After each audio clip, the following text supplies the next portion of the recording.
दुनिया में दो तरह के लोग होते हैं। एक वो जो भारत से टकराने से पहले 10 बार सोचते हैं, और दूसरे पाकिस्तान, जिसका सोचना ही उल्टा होता है। पहले धमकी देंगे, फिर देखेंगे हमारे पास असला बारूद है भी या नहीं।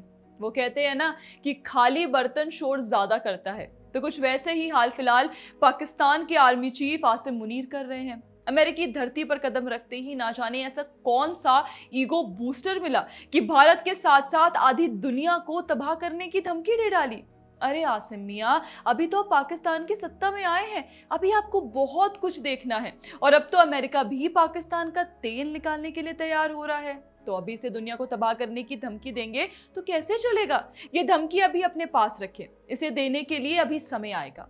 देखिए, हुआ कुछ यूं कि फ्लोरिडा के टाम्पा शहर में ग्रैंड हयात में यूनाइटेड स्टेट्स सेंट्रल कमांड के कमांडर जनरल माइकल क्यूरिला की रिटायरमेंट पार्टी में शामिल हुए पाकिस्तान के फील्ड मार्शल आसिम मुनीर ने बड़ी बचकाना बातें की, जिसे सनसनी की तरह फैलाया जा रहा है। अब देखिए, हमें उनके भाषण का फर्स्ट हैंड वीडियो तो नहीं मिला। कारण यह है कि मियां मुनीर ने हाल में मोबाइल फोन्स अलाउड ही नहीं किए। वैसे भी अगर कोई मीडिया रिकॉर्ड कर लेता तो फिर पाकिस्तान का ट्रक फुल ऑफ ग्रेवल वाला एनोलॉगी मीम बनकर ट्विटर पे वायरल हो जाता ना। यानी अपनी धमकियों को सिर्फ मेज की 4 कुर्सियों तक सीमित रखना, बिल्कुल वैसे ही जैसे पाकिस्तान की अर्थव्यवस्था सीमित होती है IMF की अगली किश्त तक। और वैसे भी आसिम मुनीर ने तो कह डाला कि हम तो डूबे ही हैं सनम, और तुमको भी ले डूबेंगे। यानी मियां मुनीर ने केवल यह याद नहीं दिलाया कि पाकिस्तान एक न्यूक्लियर स्टेट है, बल्कि यह भी कहा कि अगर वे डूबेंगे तो आधी दुनिया को लेकर डूबेंगे। अब देखिए, पहली बार अमेरिकी धरती से किसी ने ऐसे सीधा न्यूक्लियर वॉर की धमकी किसी और देश को दी होगी। ना जाने ऐसे बोलने के ऑर्डर्स उन्हें कहां से मिले, कहीं नोबेल पीस प्राइज के चलते? खैर, इस पर कभी और चर्चा करेंगे। फिलहाल तो मियां मुनीर के नॉट सो सीरियस अमेरिकी धरती पर दिए गए धमकियों पर बात करते हैं। तो सबसे पहले तो आधी दुनिया को डुबाने वाले आसिम मुनीर की बात सुनकर तो ऐसा लगा कि मतलब ये लोग न्यूक्लियर पॉलिसी को भी आखिरी सांस तक साथ निभाने वाला रिश्ता समझ बैठे हैं। शायद अगली बार शादी के कार्ड पर लिखेंगे निकाहनामा और न्यूक्लियर कोड साथ साथ दिए जाएंगे। ये सुनकर लगा पाकिस्तान की स्ट्रैटेजी का नया नाम होना चाहिए, सुसाइडल हॉस्पिटैलिटी, जहां मेहमान को भी साथ लेकर बम फोड़ना पॉलिसी का हिस्सा है। ऐसा लगता है मानो ये अपनी हार छुपाने की कोशिश कर रहे हो, क्योंकि आसिम मुनीर का ये बयान ठीक उसके बाद आया जब भारतीय एयरफील्ड मार्शल AP सिंह ने पब्लिकली खुलासा किया कि ऑपरेशन सिंदूर के दौरान भारतीय वायुसेना ने पाकिस्तान के 5 फाइटर जेट्स और एक और मिलिट्री एयरक्राफ्ट को गिरा डाला था। अब लगता है पाकिस्तानी मिलिट्री चीफ अपने इस ग्लोबल एम्बैरेसमेंट को छुपाने के लिए क्लोज डोर पार्टीज में जाके ऐसी बेतुकी बयानबाजी कर रहे हैं। क्योंकि यहाँ आपको आसिम मुनीर की एक गजब की ऑटोमोबाइल थ्योरी सुनाती हूँ। उनका कहना है कि इंडिया एक चमचमाती मर्सिडीज है और हम एक ग्रेवल से भरा ट्रक। अगर टकराएंगे तो मर्सिडीज का नुकसान होगा।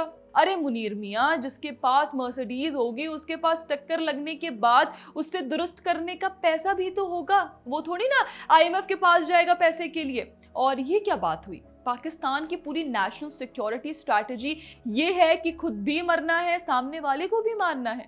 ये वैसे ही है जैसे कोई क्रिकेट मैच में कह दे अगर हम जीते नहीं तो स्टेडियम ही फूंक देंगे। और सोचिए, जब आप खुद को डंप ट्रक कहकर गर्व महसूस करते हैं तो आपको डिप्लोमेसी में क्या मिलेगा? बस रोड टैक्स का चालान और ट्रैफिक पुलिस का डंडा। फिर पानी के मामले में भी इन्हें बड़ा कॉन्फिडेंस है। इंडस वाटर ट्रीटी पर ये बोले कि इंडिया डैम बनाएगा तो हम 10 मिसाइल मार देंगे। साहब, डैम बनाने से पहले अगर पाकिस्तान के लोग पानी भरने के बर्तनों में ही मिसाइल फिट करना शुरू कर दें तो ज्यादा प्रैक्टिकल होगा, क्योंकि पानी तो आपके पास वैसे भी कम है। कम से कम बर्तन तो मिसाइल लॉन्च पैड बन सकते हैं।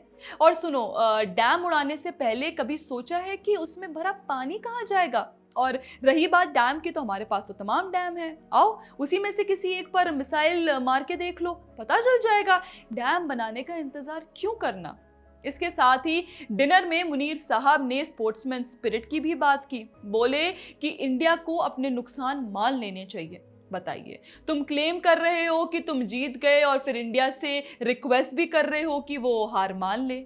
अरे साहब, आपने कभी वर्ल्ड कप में हार के बाद अपने खिलाड़ियों के इंटरव्यूज देखे हैं?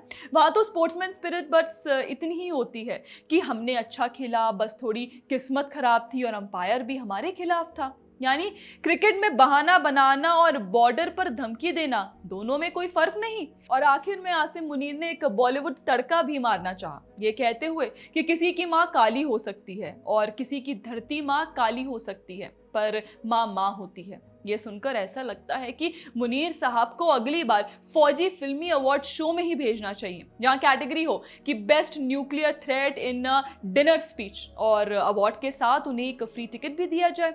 अगली बार भाषण देने सीधे किसी फिल्म के सेट पर जाएं, ताकि डायलॉग के बाद तुरंत बैकग्राउंड म्यूजिक भी बज सके। देखिए, अमेरिकी डिनर पर आसिम मुनीर की ये पूरी बयानबाजी ऐसी लग रही थी मानो कोई बच्चा वीडियो गेम खेल रहा हो, जिसमें हार जाने के बाद वो बोले कि अगर मैं हारा तो पूरा गेम ही रीसेट कर दूंगा। बस फर्क इतना कि यहाँ रीसेट का मतलब था आधी दुनिया को उड़ाना, और बैकग्राउंड में वेटर धीरे से कह रहा था, सर आपका सैल्मन हलाल है। वैसे जस्ट किडिंग। बाकी दोस्तों, आपका इस पर क्या कहना है हमें कमेंट सेक्शन में जरूर बताएं, और आप हमारे चैनल को फॉलो करना ना भूलें। जय हिंद।